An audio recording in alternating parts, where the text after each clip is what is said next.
Ayan, yan eh, di medyo nakasalamin naman yung filter ko ngayon. So, para maiba naman po. Good morning po sa atin. So, I would like to share something. Ito po ay napakagandang, actually ito po ang ating totoong reality. Okay? Spiritual realms, sometimes tinitignan po natin na parang mas totoo yung mga nandito sa lupa kumpara dun sa mga spiritual realms. Pero ang totoo po, mas totoo yung spiritual realms. Mas totoo yung mangyayari sa hinaharap na makakasama natin ang Panginoon magpakailan pa man. Dahil ito po ang nakalagay sa kanyang banal na aklat. Walang iba kundi ang Biblia. So, tayo po talaga, natuto tayo dun sa to see is to believe. Di ba? Which is, syempre, alam nyo, kung tayo po ay talagang medyo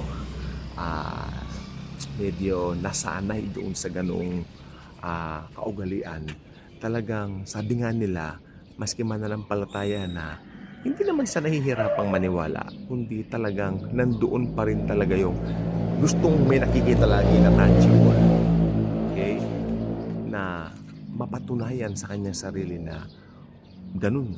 Bawa, gusto niya mapatunayan na okay ang lahat. Talagang titiyakin niya na parang okay ba ang lahat talaga? Ganun. O, kailangan ko ng katibayan. More katibayan, more katibayan. Pero tandaan niyo, nakalagay po sa Bible, we walk by faith, not by sight. Okay? Hindi tayo nagdidepende dun sa nakikita lang ng mata. Sapagkat kung yung nakikita lang po ng mata ang nidependahan natin, paano naman po ang sinasabi ng aklat na ito? Diba? Doon po tayo parang magkakaroon ng malaking problema. Problema talaga natanggal yung filter. Ang gwapo ko na, lumabas pa yung mamaw. Hindi, joke. Diba? So, tayo po, nasanay po talaga tayo dun sa mga ganung bagay, no? Na siyempre, to see is to believe. Pero may sinasabi pong aklat na ito sa atin na ang realidad natin ay ang lugar kung saan nandoon si Kristo sa langit. Di ba?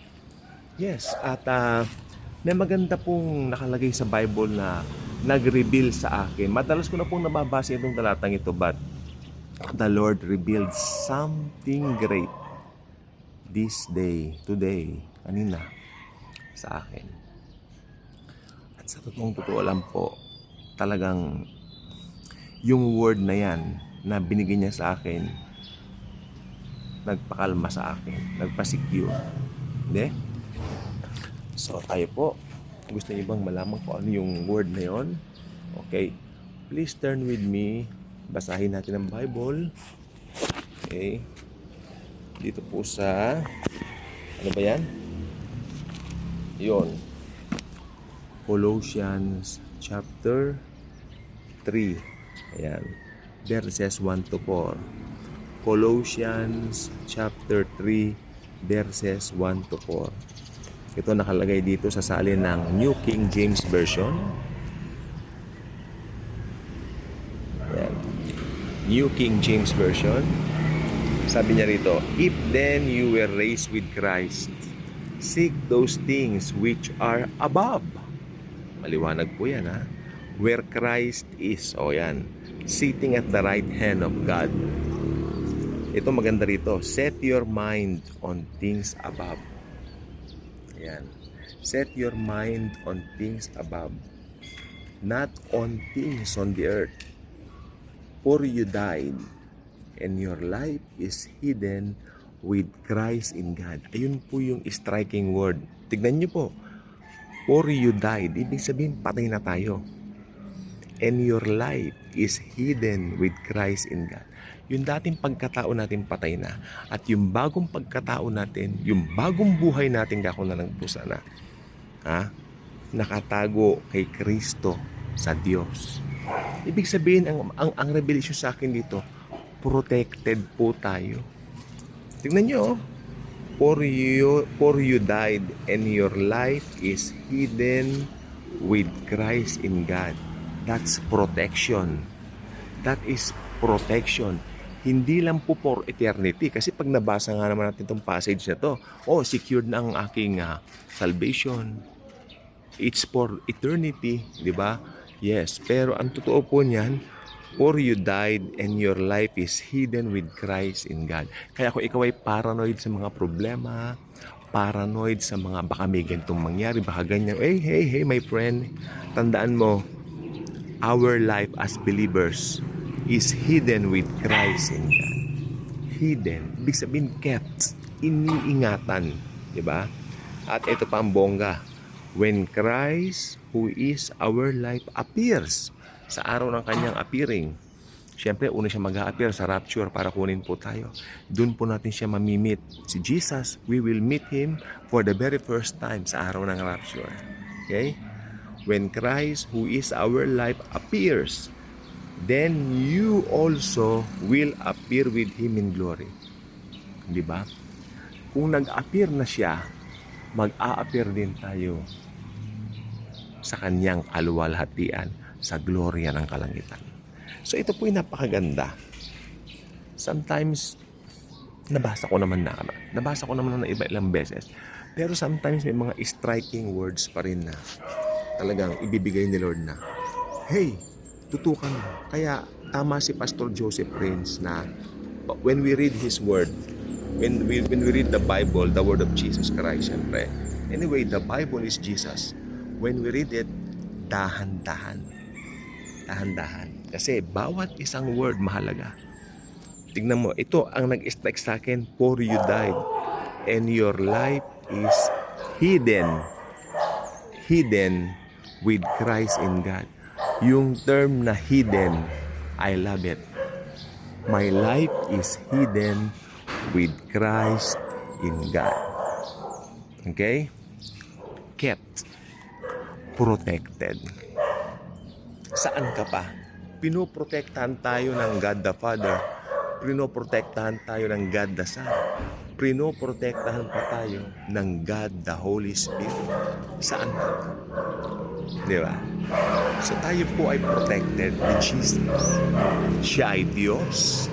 Siya ang ating shield. Siya ang ating protection. Bilang Kristiyano, minsan may nagtanong sa akin, bakit natatakot pa tayo? Halimbawa, ganito raw. May time na hindi ka natatakot at may time naman na natatakot ka. Actually, ayos lang yan kay Jesus. Ayos lang yan. Jesus understands us. Nauunawa po niya tayo. Kaya nga po ibinigay niya ang kanyang salita para bulayin natin kada natatakot tayo. Pag natakot ka, magbukas ka ng Biblia. Ayan ang gusto kong sabihin sa inyo. When you are fearful, open His Word. Because the Word, makinig po kayo mabuti, importante ito, striking din sa akin to. Because the Word Himself is Jesus. The Word, itong Bible na ito si Jesus. From Genesis to Revelation, the Bible is Jesus. Kaya pag binasa mo ang Bible, pag natatakot ka, si Jesus ang nagsasalita sa iyo mismo. Tapos mababasa mo yung, do not fear, for I am with you. Always, even unto the end of the world. Isa pong napakagandang katotohanan na dapat alam nating mga mananampalataya. Yes, okay lang mong matakot ang okay lang. Okay lang.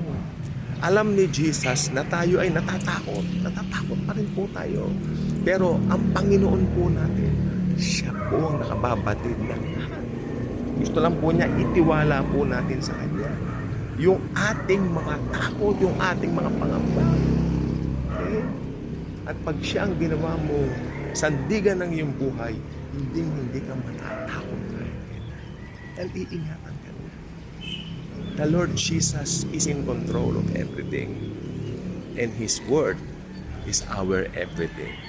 Marami pong salamat sa inyong panunood. Naniniwala po ko bawat araw gagamitin ni Kristo para i-share ko ang biyak. Gagamitin ako ng Panginoong Jesus to share His words. Kung meron kayong takot, buksan mo ang kanyang salita, ang Biblia. Jesus is the Word of God. Hinihintay kanyang basahin mo ito araw-araw, bulayin at isabuhay. God bless sa ating lahat. Thank you.